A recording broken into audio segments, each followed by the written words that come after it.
ભારત પાકિસ્તાન વચ્ચે તણાવભરી સ્થિતિ ચાલી રહી છે અને આ બધાની વચ્ચે ભાજપના કોર્પોરેટર ભારતીય જનતા પાર્ટીની મજાક ઉડાવતી પોસ્ટ મૂકી રહ્યા છે। રાજકોટ ભાજપના એક કોર્પોરેટરની પોસ્ટે વિવાદ જગાવ્યો છે। ભાજપના જ કોર્પોરેટરે ભાજપની મજાક ઉડાવતા મામલો ગરમાયો છે। નમસ્કાર, આપની સાથે હું ભગવતી વિશાવડિયા। રાજકોટના બીજેપી નામના ગ્રુપમાં કોર્પોરેટર ચેતન સુરેજાએ પોસ્ટ મૂકી હતી કે 240 સીટમાં આટલું જ યુદ્ધ જોવા મળે। જો આખું જોવું હોય તો 400 સીટ આપવી પડે। જો આ પાછું નવું આવ્યું તેવું પણ તેમણે ગ્રુપમાં પોસ્ટ મૂકતા સૌ કોઈ સ્તબ્ધ થઈ ગયા હતા। જો કે કોઈ આ બાબતે રિપ્લાય ન આપ્યા હતા। 10 મેના રોજ સીઝ ફાયર કરાયું તે સંદર્ભે પણ ભાજપ કોંગ્રેસના નેતાઓ વચ્ચે વાકયુદ્ધ જેવી સ્થિતિ છે। તો બીજી જ બાજુ ભારતની ત્રણેય પાંખના વડાઓએ પ્રેસ કોન્ફરન્સ કરીને દરેક બાબતને સ્પષ્ટતા કરી દીધી હતી। જોકે કેટલાક નાગરિકો મજાક ઉડાવતી પોસ્ટ અલગ અલગ માધ્યમોથી મૂકી રહ્યા છે, ત્યારે અમદાવાદ સહિતના શહેરોમાં ભારત વિરોધી પોસ્ટ મૂકનાર સામે ગુનો પણ દાખલ કરવામાં આવે છે અને આવા લોકોની ધરપકડ પણ કરવામાં આવે છે। સમગ્ર મામલે રાજકોટ શહેર કોંગ્રેસ પ્રમુખ અતુલ રાજાણીનું નિવેદન સામે આવ્યું છે, તેના પર નજર કરીએ। પહેલગામની અંદર જે રીતના આતંકીઓએ નાપાક હરકત કરીને 27 જેટલા ભારતીયોનો જીવ જે રીતના લઈ લીધો, તે બાદ જે રીતના ભારત સરકાર દ્વારા છે તે ઓપરેશન સિંદૂર ચાલુ કરવામાં આવ્યું ને પાકિસ્તાનને જડબાતોડ જવાબ આપવામાં આવ્યો। આ સમગ્ર ઘટના દરમિયાન છે તે સમગ્ર ભારતવાસીઓનું જે રીતના કહીએ કે આ ભારતવાસીઓ સેનાની સાથે હતા, તેમનું મનોબળ વધારતા હતા। આ તમામ વચ્ચે છે તે ભાજપના જવાબદાર કોર્પોરેટર દ્વારા એક વિવાદિત પોસ્ટ છે તે ભાજપના જ ગ્રુપની અંદર કરવામાં આવી। જે પોસ્ટમાં એવું તેમના દ્વારા લખવામાં આવ્યું હતું કે 240 સીટો આપી હોય ત્યારે આટલું જ યુદ્ધ જોવા મળે ને જો વધુ યુદ્ધ જોવું હોય તો 400 સીટ આપવી જોઈએ। આવી એક કહીએ કે જે મજાકભરી પોસ્ટ છે તે કોર્પોરેટર દ્વારા કરવામાં આવી, ત્યારે જે ભારતવાસીઓને જે રીતના કહીએ કે જે લાગણીઓ સેના સાથે જોડાયેલી હતી, આ ક્યાંક ને ક્યાંક લાગણીઓને ઠેસ પહોંચાડવાનું કામ છે તે ભાજપના જવાબદાર કોર્પોરેટર દ્વારા કરવામાં આવ્યું છે। ત્યારે આ સમગ્ર મામલે આપણે સીધી જ વાત કરીશું કોંગ્રેસના રાજકોટ શહેર પ્રમુખ અતુલભાઈ રાજાની સાથે, તેમની સાથે જ વાત કરીશું। અતુલભાઈ, એક ભાજપના જવાબદાર વ્યક્તિ દ્વારા આવી પોસ્ટ મૂકવામાં આવે ગ્રુપની અંદર, આ કેટલું યોગ્ય? ખરેખર આ ગંભીર બાબત છે। ભાજપના કોર્પોરેટરે માનસિકતા ગુમાવી બેઠનાર છે। ખરેખર આવી પોસ્ટ મૂકવી જ ન જોઈએ। આની સામે કડકમાં કડક પગલાં લેવા જોઈએ, અમારી કોંગ્રેસ પક્ષની માગણી છે, અને સસ્પેન્ડ થવા જોઈએ। ખરેખર દેશના જવાનોને પ્રોત્સાહન આપવાનું હોય છે। દેશના જવાનો સીમા ઉપર ને બધી કાશ્મીર ઉપર લડે છે જ્યાં, ખરેખર એની પોસ્ટ મૂકવાની। ખરેખર આમાં રાજકારણ ન હોવું જોઈએ। આની સામે કડકમાં કડક પગલાં લેવાય અમારી કોંગ્રેસ પક્ષની માગણી છે। જ્યારે સર્વદળની બેઠક દિલ્હીમાં જ્યારે બોલાવી હતી ત્યારે પણ કોંગ્રેસે જવાનોને પ્રોત્સાહન આપો, આ જ વાત હતી। ખરેખર આ ગંભીર બાબત કહેવાય।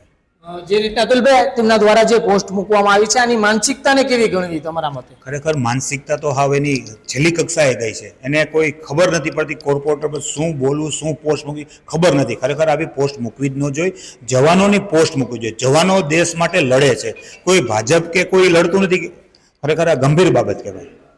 જે રીતના કોંગ્રેસ દ્વારા પણ જાહેરાત કરવામાં આવી હતી કે જ્યાં સુધી યુદ્ધ ચાલુ રહેશે ત્યાં સુધી તેમાં કોઈ પણ રાજકારણ કરવામાં નહીં આવે, પરંતુ ભાજપના કોર્પોરેટર છે તેના દ્વારા આવી વિવાદિત પોસ્ટ મૂકતાની સાથે જ વિવાદ સર્જાયો છે। આ મુદ્દે આપ શું માનો છો? ખરેખર ભાજપના લોકો માનસિકતા ગુમાવી બેઠનાર છે। કોઈ એને ખબર નથી પડતી કે આમાં કોઈ પોસ્ટ મૂકવાની ન હોય। આ ગંભીર બાબત છે। ખરેખર રાજકારણ આમાં હોવું જ ન જોઈએ। આ દેશના હિત માટે હોવું જોઈએ ને જે જવાનો છે એને પ્રોત્સાહન આપવાની પોસ્ટ મૂકવી જોઈએ। આ કોર્પોરેટર છે તેમની સામે કેવા પગલાં લેવા જોઈએ? ખરેખર આ કોર્પોરેટર સામે સસ્પેન્ડ થવા જોઈએ, એ અમારી કોંગ્રેસ પક્ષની માગણી છે। આ પણ ચલાવી પણ ન લેવાય અને ખરેખર સસ્પેન્ડ થવા જ જોઈએ।